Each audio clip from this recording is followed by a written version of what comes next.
রাজধানীর যানজট কমাতে ফুলবাড়িয়া আন্তজেলা বাস টার্মিনাল কেরানীগঞ্জে স্থানান্তরের উদ্যোগ নিয়েছে সরকার, কিন্তু কেরানীগঞ্জে প্রস্তুত না করেই ফুলবাড়িয়া টার্মিনাল বন্ধ করায় বিপাকে পড়েছেন দক্ষিণাঞ্চলগামী যাত্রীরা। এখন রাস্তা থেকেই তাদের পরিবহনে উঠতে হচ্ছে। এতে দুর্ঘটনার প্রবণতা বাড়ার পাশাপাশি ভোগান্তিতে ক্ষুব্ধ যাত্রীরা। এই যাত্রা কোনো মিছিলের নয়, চরম ভোগান্তিতে পড়া ফুলবাড়িয়া বাস টার্মিনালে আসা দক্ষিণাঞ্চলগামী যাত্রীদের। ফুলবাড়িয়া টার্মিনালে শুক্রবার থেকে কোনো পরিবহন না আসায় কিছু দূর হেঁটে বাসে উঠতে হচ্ছে যাত্রীদের।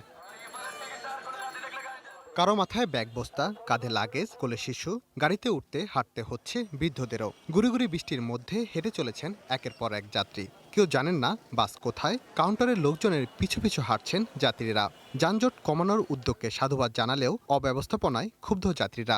এটা এক ধরনের ফাজলামো। বাচ্চা কাচ্চা নিয়ে এত বেডিং নিয়ে সম্ভব না। ওনারা ৩-৪ জনে কন্ট্রোল করতে পারতেছে না, ওনারা আগে চলে যায়, আমরা গাড়ির পিছনে ফেল করতেছি।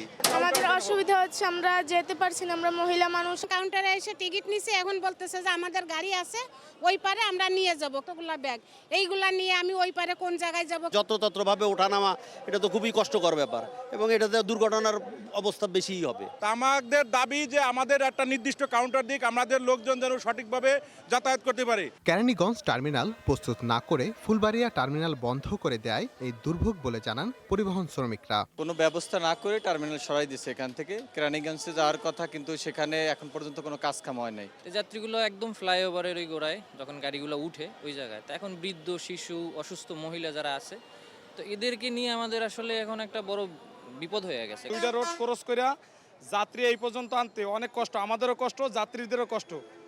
বাচ্চা কাচ্চা মাল সাবানা নিয়ে আসছে, ঠিক আছে, একটা গাড়িতে দেখা গেছে দুইজন, এর আগের গাড়িতে দুইজন যাত্রী ফেল করছে। বিআরটিসি সহ আন্তজেলা বাস না ঢোকাতে এখন সম্পূর্ণ ফাঁকা ফুলবাড়িয়া বাস টার্মিনাল। তবে রাস্তায় চলন্ত অবস্থায় বাসে উঠতে গিয়ে বাড়ছে দুর্ঘটনার ঝুঁকি। Rakib Hasan, one news, Dhaka.